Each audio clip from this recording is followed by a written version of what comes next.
Maka dalam agama kita diajarkan ada dua hijab yang membuat kita terhalang untuk memandang keindahan Allah Subhanahu wa taala. Itu ada dua hijab.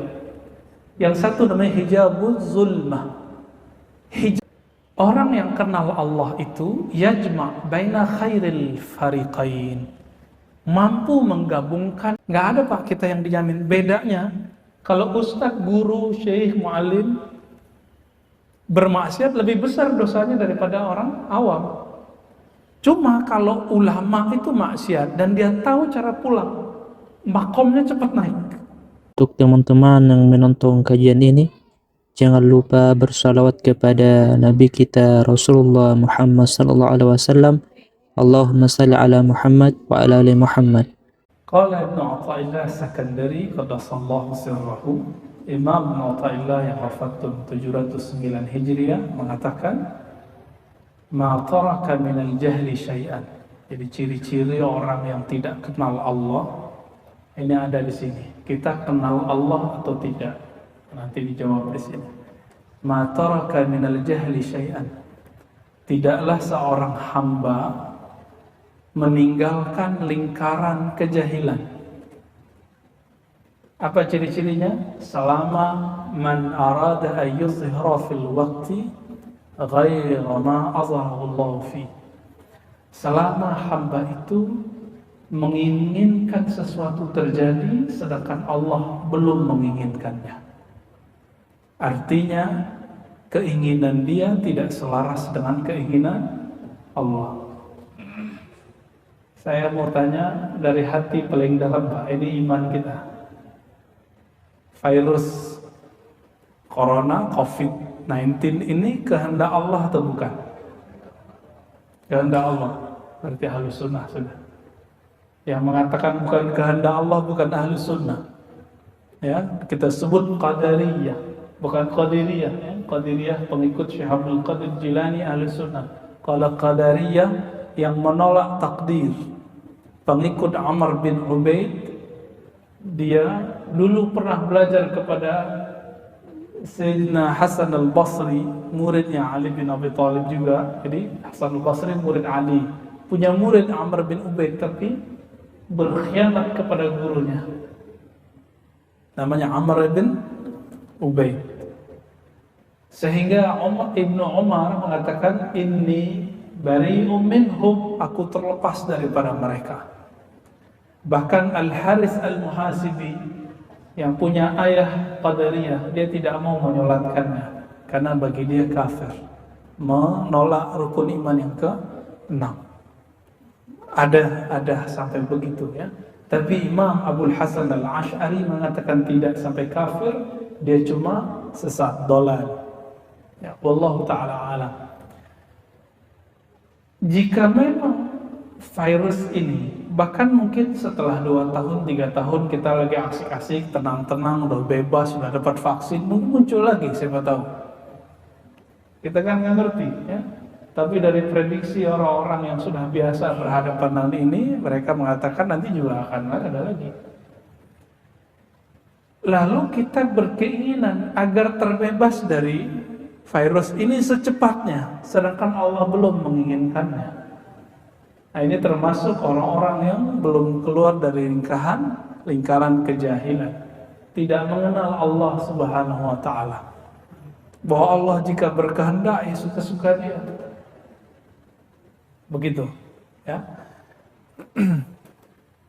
Nah, disebutkan dalam bab ini tidak hanya masalah takdir. Kita ngajar orang, ingin hati kalau ngajar orang apa? Orang itu cerdas. Bapak, ibu, kalau nasihatin anak, pengen anaknya berubah. Benar gak? Tapi anak langsung berubah gak? Guru ngajar muridnya, langsung berubah gak muridnya? Belum tentu. Nah, maka disebutkanlah di sini, ya. Man amala al-khalqa bisyari'ah tala khasmuhu ma'ahum. Jika engkau, jadi kita ini berinteraksi dengan manusia berdasarkan hukum zahir, hukum syariat yang zahir, halal, haram, sunnah, bid'ah, boleh, tidak boleh, talal khasmu ma'ahum, maka permusuhanmu akan banyak dengan mereka. Coba aja lihat Pak, kalau nggak ngerti nih belajar syariatnya, imam kunut aja rame sampai masuk ke TV kan, ada yang mukul imam karena kunut. Itu karena belajar syariatnya juga belum lengkap. Jadi kalau kita bermuamalah dengan orang hanya menggunakan hukum zahir, hukum boleh tidak boleh, kita sebut hukum fikih, kita musuhan terus sama orang. Bagi mazhab yang mengamalkan hadis Bukhari bahwa Nabi SAW melarang memanjangkan sarung di bawah mata kaki, ngelihat imam kita di bawah mata kaki, itu nyeseknya bukan main itu. Ya, wah imamnya ahli bid'ah nih.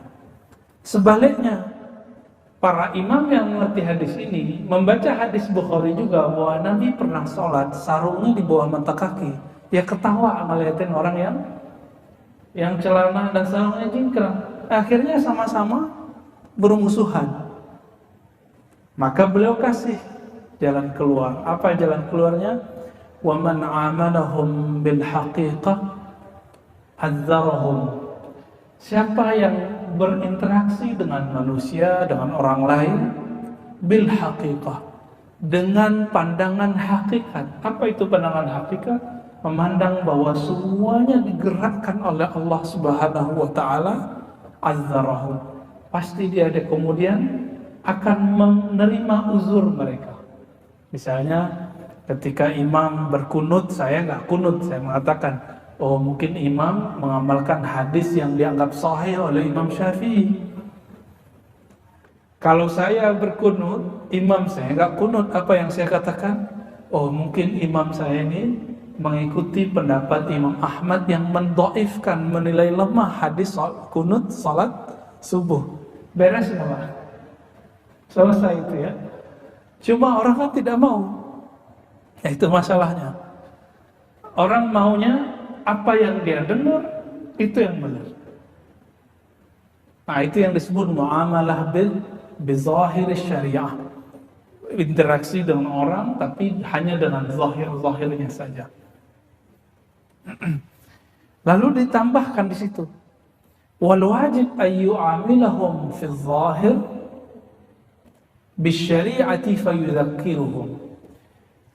Kalau kita berinteraksi dengan mereka dalam bab syariat, lalu mereka berbeda dengan syariat yang kita tahu, fayudzakiruhum, maka kita boleh mengingatkan, bukan menghardik, bukan melaknat, bukan membunuh. Suatu kali dalam Sahih Bukhari ada seorang sahabat namanya Abdullah, yashrabul khamra, dia suka minum khamar. Lalu apa kata sahabat Nabi? Allahumma la'anhu, ya Allah laknatlah orang itu. Hadis Sahih Bukhari. Apa kata Nabi? Nabi dulu pernah mengatakan orang ini cinta Allah dan Rasulullah. Maka Umar mengatakan, la, tidak boleh. Fa innahu yuhibbullaha wa rasuluh. Karena orang ini mencintai Allah dan Rasulnya. Jadi ternyata ada pemaksiat cinta Allah. Dia tidak sanggup menahan kecanduannya terhadap narkoba atau minuman keras, tapi hatinya sebenarnya menjerit. Setiap kali dia mengkonsumsi itu, dia menjerit, ya Allah tolong lepaskan aku, lepaskan aku. Sedangkan kita yang taat merasa sok suci. Hati-hati loh Bapak Ibu selamatkan Allah. Ayat yang tadi dibaca oleh imam kita itu menyindir kita semua. Ayatnya tentang apa? Kisah iblis merasa sok suci. Iblis itu tercipta dari api dan Allah kasih mandat untuk menjaga surga. Disebut Haris atau Azazil. Azazil artinya hamba Allah yang mulia. Apa yang dia lakukan di surga? Dia bertapa, dia beribadah, berkhalwat. Udah mulia api, jaga surga, ibadah ribuan tahun. Coba lihat tuh. Tapi dengan ibadahnya dia dan diciptakannya dia dari api, dia merasa dirinya lebih mulia dari Adam yang dari tanah. Jadi orang merasa taat itu gelap tuh hatinya.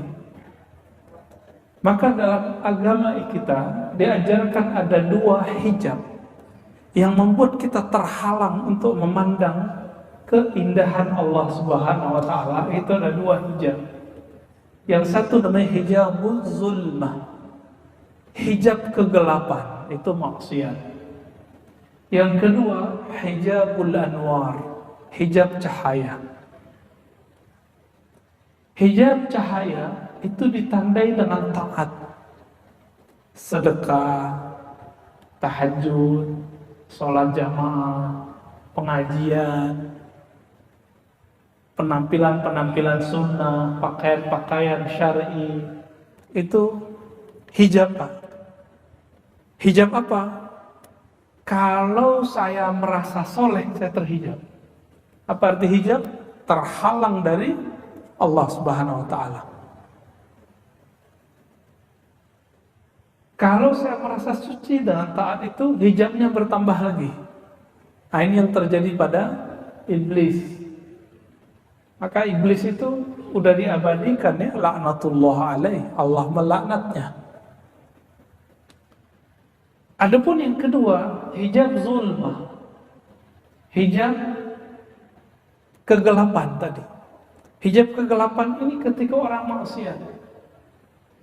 Tapi ingat, maksiat itu jika membuat orang sadar kepada Allah, hina kepada Allah, itu lebih baik daripada dia seperti iblis, taat ribuan tahun tapi merasa lebih suci. Namun yang afdal, yang ideal, dia taat dan tidak kena hijab. Nah, itu siapa? Nabi Muhammad sallallahu alaihi wasallam. Ya. Nabi Muhammad tidak ada penghalangnya dengan Allah kecuali qaba qausaini au adna, seperti dua busur panah saja. Nabi Adam masih banyak, Nabi Nuh masih panjang, Nabi Musa juga tebal, apalagi kita. Ya, apalagi kita. Bapak Ibu yang melakukan Allah, maka setiap kali kita memandang makhluk, kita pandang makhluk nih, bermuamalah dengan syariat boleh nggak? Boleh, untuk mengingatkan dia. Tapi secara qalbi, secara rohani, kita pandang secara hakikat bahwa itu semua terjadi karena kehendak Allah Subhanahu wa ta'ala. Jadi kalau ada orang bertanya, apakah taat dan maksiat itu kehendak Allah? Iya. Tapi kita diberi oleh Allah ruang dalam diri yang disebut ikhtiar. Ikhtiar itu, nah, ikhtiar inilah yang berkelahi dalam diri. Kalau orang maksiat, dia berpikir, ini maksiat nih, saya harus meninggalkannya. Pernah nggak merasakan begitu, Pak? Ya, nah itu ikhtiar itu yang harus kita kuatkan. Kalau orang taat, apa ikhtiarnya? Menjaga keikhlasan. Kenapa Nabi Adam dijadikan Allah simbol untuk malaikat sujud? Padahal Nabi Adam itu disebutkan dalam Al-Quran yufsid, merusak bumi. Yang kedua yasfikud dam, maksudnya menumpahkan darah. Dua, itu udah kelihatan sama malaikat, udah terlihat oleh iblis. Sorga itu di atasnya langsung Firdaus, ya, memandang mereka ke atas langsung arasy Allah. Mereka bisa melihat di Sidratul Muntaha itu ada banyak rahasia-rahasia Allah di situ yang disebut dengan Lauh Mahfuz. Di situ udah tertulis semua takdir. Jadi iblis itu udah ngelihat, Musa begini, Adam begini, ntar semua keturunan Adam itu pasti suka maksiat. Saya kan ahli taat. Ya, ini rasis, ya. Jadi ada rasis dalam diri iblis.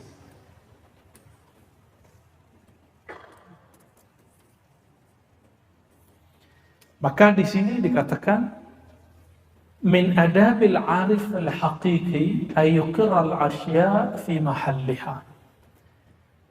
Di antara adab orang yang kenal kepada Allah adalah menetapkan sesuatu sesuai dengan takdir Allah Subhanahu wa taala. Ini beda dengan serba takdir. Serba takdir itu bersembunyi dengan kehendak Allah dalam bermaksiat. Ini kelompok namanya Jabariyah. Kelompok yang disebut dalam bahasa ilmiah fatalis. Kalau dia ditanya kenapa ente korupsi, wah ini kehendak Allah gitu.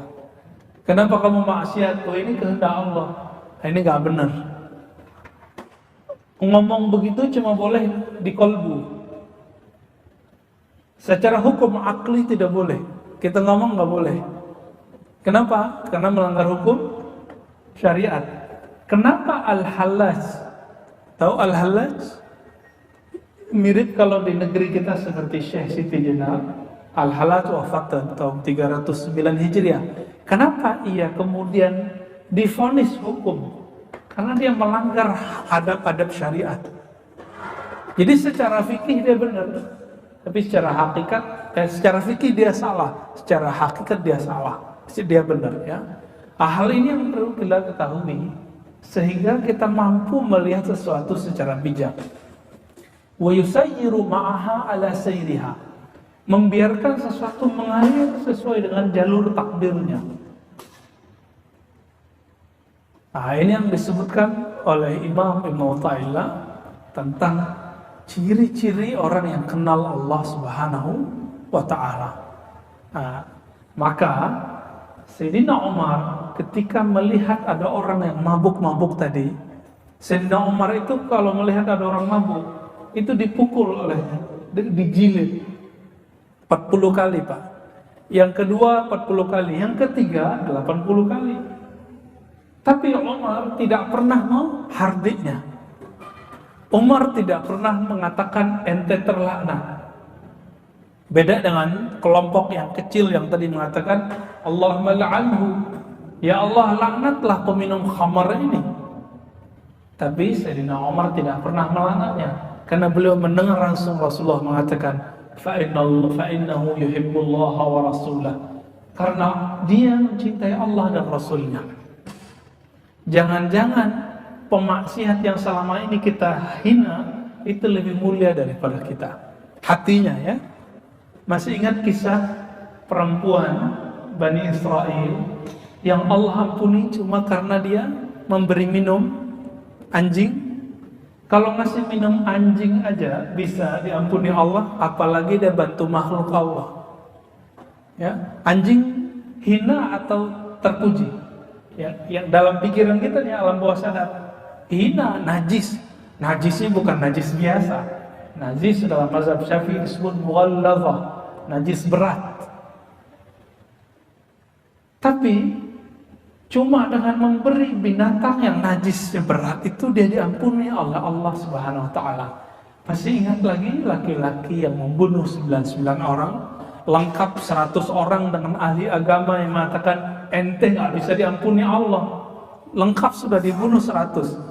Tapi ternyata setelah itu dia ketemu wali Allah yang mengatakan, siapa yang melarangmu meminta ampun kepada Allah? Akhirnya dia diampuni oleh Allah. Coba lihat, 100 orang dibunuh dia diampuni Allah, masuk surga. Jadi nanti 100 orang yang dibunuh kan masuk surga tuh. Dia masuk surga juga. Nanti Allah tersenyum, disebutkan dalam banyak hadis bahwa Allah tersenyum ketika melihat pembunuh yang dibunuh masuk surga. Yang dibunuh protes, ya Rabb, kenapa yang membunuhku ada di dalam surga? Jadi Allah pun nanti tersenyum, bahwa Allah alam bagaimana senyumnya Allah ya. Kira-kira begitu. Dan dalam hal ini saya kemudian jadi takut sebenarnya. Karena setiap hari kita melihat ada orang-orang yang menurut kita hina, tapi ternyata belum tentu dia hina di sisi Allah SWT. Hati itu langsung bilang, oh nih orang jahat nih, nih pemaksiat nih, ini orang hina nih gitu, mengganggu aja nih, ngemis nih gitu. Enggak, begitu pikiran-pikiran kita. Dan ternyata ujian terberat Nabi Musa adalah tingkah laku Nabi Khidir yang aneh. Masih ingat? Ya, saya sekedar mengingatkan kembali, kenapa Quran perlu dibaca berulang-ulang? Karena memori kita pendek. Kita perlu ulang. Masih ingat Nabi Khidir membunuh orang? Zahirnya jelek ya, secara syariat. Tapi hakikatnya, jadi Nabi Khidir bertugas sedang mengajarkan ilmu hakikat ke Nabi Musa. Itu sebenarnya. Lalu yang kedua ngapain? Merusak kapal. Secara syariat, merusak kapal orang lain haram kan?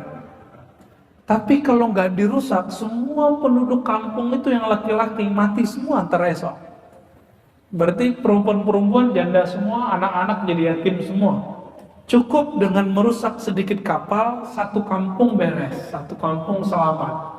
Itu ilmu hakikat. Kalau yang tadi anak dibunuh, kalau dia besar, dia pasti membuat orang tuanya kufur.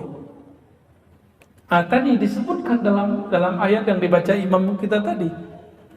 Ya. Perintahnya ada begitu ya. Maka sertailah mereka fil amwali wal aulad, dalam mencari harta dan menafkahi anak-anak. Tuh. Jadi emang tugasnya iblis itu ngurusin kita, ngeracukin kita dalam nyari duit. Yang kedua, urusan anak, karena itu nggak bisa hilang, Pak.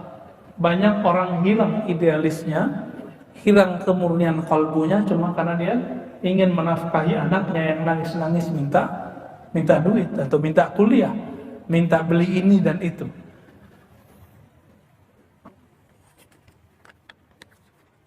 Kita lanjut teksnya supaya nggak keluar dari teks ini. Maka ada sebuah asar ya, hadis qudsi, Allah Subhanahu wa taala berfirman, "Man lam yarda biqada'i." Siapa yang tidak ridho dengan takdirku, wa lam yasbir ala bala'i, tidak mau tahan terhadap bala bencana yang aku turunkan, termasuk virus sekarang, falyakhruj min tahti samai, maka keluarlah dari kolong langitku, waliyattakhir rabban siwai, dan carilah Rabb Tuhan selainku. Bisa nggak nyari Tuhan selain Allah, Pak? Udah nggak bisa lagi kita ya. Maka Imam Abu Utsman Ad-Darani mengatakan, "Mundu 40 sanah ma aqamani Allah Ta'ala fi halin fakarihtuhu." Jadi beliau selama 40 tahun melatih kalbunya. Apa kata Imam Ad-Darani? Aku melatih kalbuku selama 40 tahun agar tidak pernah berburuk sangka atau merasa hebat sendiri ketika mengalami sesuatu takdir. Beliau nggak pernah. Baik buruk, senang, susah, beliau kemudian mencoba untuk ridho. Nah, Bapak Ibu yang hidup di zaman ini nyesal nggak dengan adanya corona? Kok saya masih hidup gitu? Hah? Kita takut-takutin, ntar 2023, 2024 kali ada lagi virus lebih gede, gimana? Serem gak tuh? 2024 nanti kan ada kontestasi pemilihan umum lagi, itu lebih serem lagi Pak nanti itu. Kemarin 2019 kelihatan seremnya gimana? Nanti mungkin 2 kali lipat dari itu, cuma dengan formulasi yang berbeda. Kita kan nggak tahu. Karena emang Nabi sudah mengabarkan di akhir zaman itu, ya huru hara tambah besar. Tambah besar, Pak. Ini nggak tahu nih, masjid ini kalau direnov, nggak selesai sebelum 2023, 2024, saya nggak yakin selesai, Pak. Saya nggak yakin selesai. Ini corona aja kita udah kayak seok-seok udah. Ya. Gimana Pak pengurus?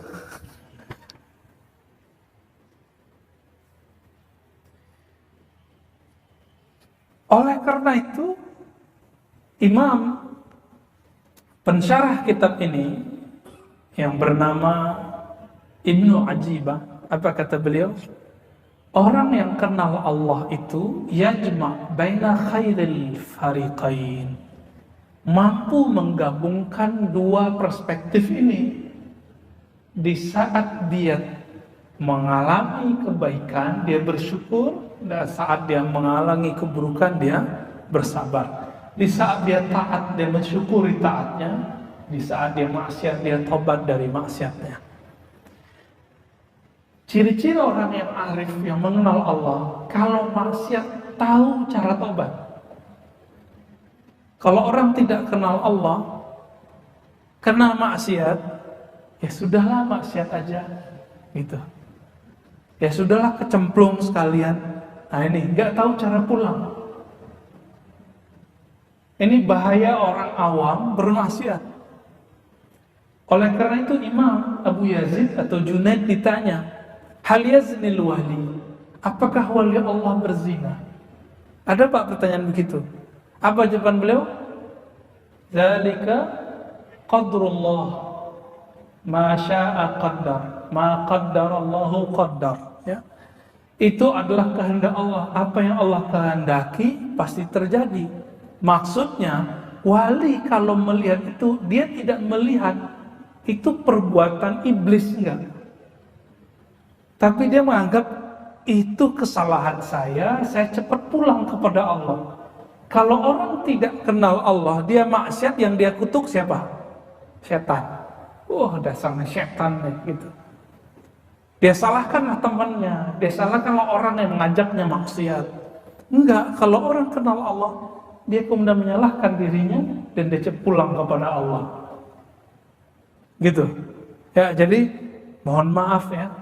Kita kan nggak ada yang terjamin dari maksiat. Ada nggak jaminannya? Mau ustadz, mau kiai, apalagi jamaah biasa. Nggak ada Pak kita yang dijamin. Bedanya, kalau ustadz, guru, syekh, muallim bermaksiat lebih besar dosanya daripada orang awam. Cuma kalau ulama itu maksiat dan dia tahu cara pulang, makomnya cepat naik. Ini ada sahabat kita bertahun-tahun merasa tidak maksiat. Ada, ya. Kalau jam 3 udah bangun, 5 waktu di masjid, merasa udah kayaknya soleh. Akhirnya merasa dirinya suci. Lama-lama dia benci dengan tetangganya nggak pergi ke sholat subuh ke masjid. Ada perasaan begitu. Lama-lama dia menganggap orang yang nggak sepengajian dengan dia itu jahil semua. Lalu apa yang terjadi? Dia berpikir, aku sudah taat, tapi kok nggak bisa nangis ya kalau istighfar. Malam-malam, wabil ashari hum yastaghfirun. Begitu dalam surat Zariyat, pada waktu sahur mereka beristighfar kepada Allah, minta ampun kepada Allah. Tapi kok nggak ada sentuhan di kolbunya, ada perasaan di hatinya. Ini apa yang salah ini? Akhirnya dia minta kepada Allah, ya Rabb, kenapa hatiku sekeras ini? Udah ikut muhasabah, nggak nangis-nangis Pak, malah ngejekin ustadz mentor muhasabahnya. Ustadz ini ya, buat cerita palsu lagi gitu ya. Apalagi yang dulu pakai musik ya. Dia dapat taklim, musik haram ya sudah lewat sudah. Nggak bisa tersentuh. Akhirnya dengan izin Allah, tapi Allah tidak meridhoi maksiat. Dia terjebak dalam maksiat. Ketika dia terjebak maksiat, dia terpapar maksiat, lagi asik-asik maksiat, selesai maksiat itu dia lakukan. Kan dalam hadis dikatakan, apabila syaitan selesai menggoda Bani Adam, maksiatnya, maka dia pergi. Jadi habis orang maksiat tuh malaikat, iblisnya pergi Pak. Kalau iblisnya pergi, setannya pergi, apa yang terjadi? Maka si manusia itu menyesali dirinya. Nah, tinggal dilihat, dia menghujat syaitan atau dia menganggap dirinya yang hina. Disinilah dia bertemu. Terbukalah hijabnya saat selesai bermaksiat. Di situ dia nangis, malam hari dia bangun, ya Allah, tadi pagi, tadi siang aku bermaksiat dan aku merasa paling hina ya Allah. Jadi jangan-jangan Orang yang bermaksiat itu lebih lembut hatinya daripada orang yang taat sok suci. Ya. Tapi alangkah indahnya jika ada orang taat merasa dirinya belum sempurna taatnya, sehingga dia menangis ketika dia taat. Dia berpikir, ya Allah, saya sudah sholat tapi kok belum khusyuk. Terus dia nangis. Itu lebih baik Pak daripada dia kena maksiat dulu. Ada maksiat yang tidak terlihat, maksiat kolbu. Apa itu maksiat kolbu? Buruk sangka kepada Allah, buruk sangka ke makhluk. Dan maksiat kolbu yang susah terlepas dari diri kita adalah ghaflah. Dalam surah Al-A'raf Allah mengatakan, وَلَا تَكُمْ مِنَ الْغَافِلِينَ. Janganlah engkau menjadi orang yang lalai. Hijabnya kalbu adalah lalai. Nah, kira-kira Bapak, saudara bukan Allah ketika sholat hatinya lalai nggak kepada Allah? Jika iya, itu maksiat kalbu. Kita dah taat nih secara zahir, kalbunya belum taat. Perlu ditobatkan gitu? Perlu. Kita sebut dia istighfar ruhani, istighfar qalbu, ya. Berdasarkan ini semua, Bapak Ibu saudara Allah, dapat kita pahami dari hikmah yang pertama yang kita bacakan itu, bahwa ciri-ciri orang yang tidak kenal Allah, dia ingin sesuatu terjadi sebelum saatnya. Baik masalah takdir, nasib, masalah virus, masalah taat dan maksiat. Ingin khusyuk sebelum saatnya. Ingin merasakan keajaiban sebelum saatnya. Ingin bertemu yang gaib-gaib sebelum saatnya. Itu terjadi pada Lia Eden. Karena ingin melihat yang gaib sebelum saatnya, sekarang dia ngerasa jadi Jibril. Almarhum dosen saya, Prof. Bambang Pranowo aja pernah ikut Pak, profesor itu, orang pesantren, profesor doktor. Ditanya orang, Prof, dulu kenapa ente mau masuk aliran Lia Eden itu? Apa jawaban beliau? Ya katanya dia berguru sama Jibril. Masa saya nggak mau belajar sama dia gitu ya? Mau berguru sama muridnya Jibril. Sekarang ternyata lebih aneh. Merasa dirinya Jibril, dirinya Maryam, dirinya Isa. Kayaknya kemasukan jin Yesus kayaknya ya. Padahal Yesus gak gitu-gitu amat ya. Nah, kita masuk ke hikmah yang berikut. Syuruknya jam berapa? 5:05 ya. Oke, dikit lagi deh. Hikmah yang berikut. Ihalatukal a'mal ala wujudil faragh min ru'unatin nufus. Ciri-ciri orang yang jiwanya kacau, ru'unatin nufus. Kita ini kacau apa enggak nih? Kalau tadi ciri-ciri orang tidak kenal Allah. Sekarang nafsiyah, sisi basyariah, sisi manusiawi kita kacau atau normal? Apa ciri-cirinya? Ihalatul a'mal inda wujudil faragh. Menunda-nunda amal soleh sedangkan ada waktu luang. Mohon maaf, selama COVID ini banyak waktu luang atau tidak? Banyak ya. Banyak kerja dari rumah atau kerja di mana? Kita kalau kerja di kantor itu harus kena macet dulu ya. Pulang macet lagi. Ini enggak Pak. Capeknya udah hilang. Lalu dulu kita ngomong, nanti kalau saya pensiun, kalau liburan, saya mau tahajud deh, mau khataman Quran. Mana tuh? Cita-citanya dulu tuh mana gitu.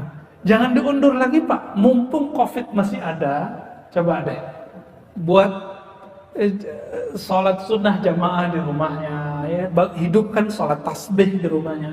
Sudah tahu cara sholat tasbih ya? Tanya ke guru-guru kita atau imam kita nanti, apa cara sholat tasbih? Itu sholat betul-betul berkah sekali. Oh Ustadz, kata orang itu bid'ah. Loh, bid'ah dengan hadis dhaif beda. Dalam hadis Ibnu Majah dan hadis Abu Daud disebutkan bahwa sholat tasbih itu sahih. Yang dhaif itu riwayat Tabarani dalam kitab Al-Mu'jam. Betul, riwayat sholat tasbih yang disampaikan oleh At-Tabarani hadis dhaif. Tapi yang riwayat Imam Ibnu Majah hadisnya sahih. Maka silahkan diamalkan Pak.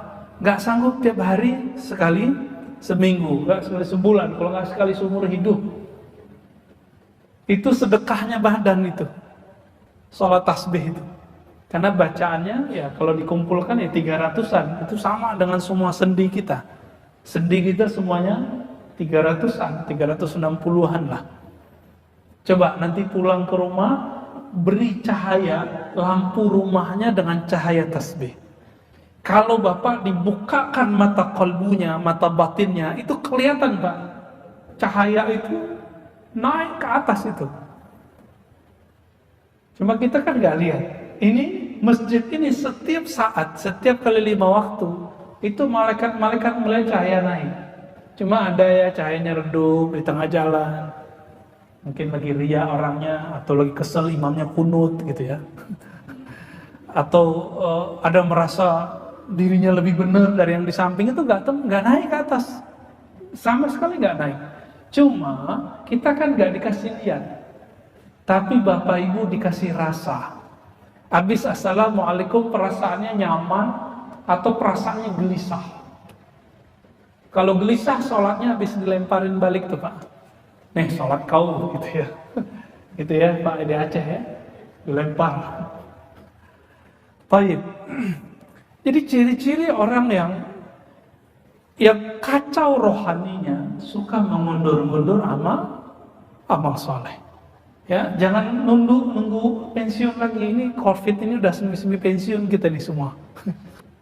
Kita nggak tahu nanti gimana. Coba latihan puasa lah. Siapa tahu nanti ada musim di masa semuanya pacaklik. Kita kan nggak tahu. Kalau mukmin sudah biasa puasa rohani ditambah, artinya kalbunya hanya bergantung kepada Allah. Insya Allah nanti ketika masa itu datang, dia tidak akan menjadi pengikut Dajjal. Ternyata ujiannya Dajjal itu nanti cuma satu, yang paling berat, ujian perut. Itu paling berat. Ujian perut itu kiai aja lewat. Kiai aja lewat. Paham maksud saya? Ya. Kenapa ada kiai komersial? Kenapa ada ustadz bertarif? Itu urusan perut semua. Dan Allah telah menyinggung itu. Apakah mereka tidak baca ayat itu? Ittabi'u man la yas'alukum ajra. Ikutilah orang yang tidak pasang tarif. Ini baru mu'alaf, diundang keluar kota, langsung minta panjer 5 juta. Ya, saya nggak usah sebut lah namanya siapa. Ngisi juga di sini. Ya. Alhamdulillah selama COVID nggak ada, ya, saya juga mengisi di sini. Kita dapat laporan Pak dari daerah. Kita kan jauhlah terus ke kampung-kampung. Buat daurah-daurah Ahlussunnah, penandaan Ahlussunnah lah kira-kira. Kita ya menyebar cahaya itu. Semoga Allah sambung rahasia itu ke dalam kalbu kita. Ya laporlah mereka, Ustadz saya ngundang fulan, ternyata urusan perut, minta panjar 5 juta. Mu'alaf padahal.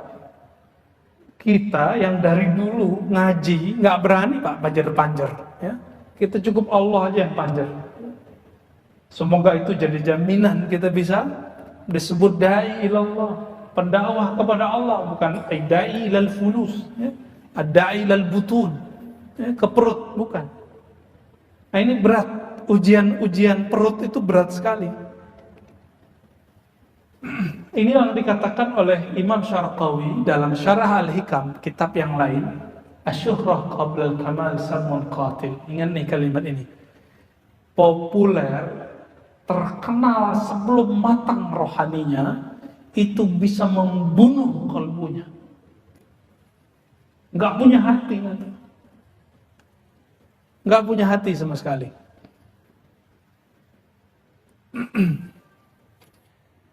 Jadi kalimat Imam Ibn Athaillah ini menyindir kita semua supaya kalau taat jangan diundur-undur. Kalau mau khatam Quran jangan diundur-undur. Kalau mau ngaji Pak sekarang jangan diundur-undur. Ngaji itu sekarang yang dicari bukan ngaji yang banyak amalnya nanti, tapi ngaji yang membuat kita mengenal siapa yang kita sembah. Inilah penutup kajian kita pada pagi ini. Sebelum ada tanya jawab, ada tanya jawab nggak Pak? Ada ya. Wa ma khalaqtul jinna wal insa illa liya'budun. Terjemahan biasa orang apa? Tidaklah aku ciptakan jin manusia kecuali untuk menyembahku. Itu terjemahan harfiah. Coba kita lihat terjemahan ilmu ma'rifatullah yang diwariskan oleh Sayyidina Ibnu Abbas radhiyallahu taala anhuma. Apa kata beliau? Wa ma khalaqtul jinna wal insa illa liya'rifun. Tidaklah Allah menciptakan jin dan manusia kecuali untuk mengenal yang disembahnya. Saya mau tanya Pak, udah kenal belum dengan siapa yang kita sembah? Oh ya, guru saya dulu ngajarin kita sembah Allah, kita sama Allah. Kalau begitu kita disebut abid, ahli ibadah aja. Dari tadi kita menyebut arif, abid. Apa beda abid dengan arif? Abid itu menyembah Allah karena ada maunya. Mau dapat surga, mau dapat bidadari 72 ya. Jadi surganya mohon maaf, surga seksual, surga hasrat. Benar gak tuh? Boleh gak? Boleh. Tapi levelnya masa dari dulu ngaji begitu-gitu aja? Ini ngaji udah setiap pagi Pak? Udah? Belum, baru Sabtu Minggu, Sabtu Ahad. Baru 2 hari seminggu ya. Tapi kalau hari biasa kan 2 kali sehari. Ba'da maghrib, ba'da isya. Sekarang yang perlu kita butuhkan di akhir zaman tidak hanya bagaimana cara memperbanyak amal, tapi mengenal siapa yang kita sembah dalam beramal. Nanti kalau sudah sampai pada ma'rifatullah, dijamin Pak, kalau nanti datang si Dajjal pembawa fitnah itu, kita nggak akan berubah. Tapi kalau ahli ibadah aja, nanti hidup di masa Dajjal, mending Bapak minta meninggal sebelum itu ya. Nggak akan kuat.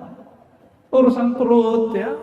Bahkan Dajjal kalau sudah keluar itu, anak istri itu bisa jadi diperkosa oleh tentara-tentaranya. Kita dituntut, kamu ikut saya atau gimana? Diancam. Nauzubillah min zalik. Na'udzubillah min fitnatil Masihid Dajjal. Ya, semoga kita terjaga dari fitnah Masihid Dajjal. Dan saya meyakini virus-virus huru-hara sekarang itu bagian dari skenario-skenario itu.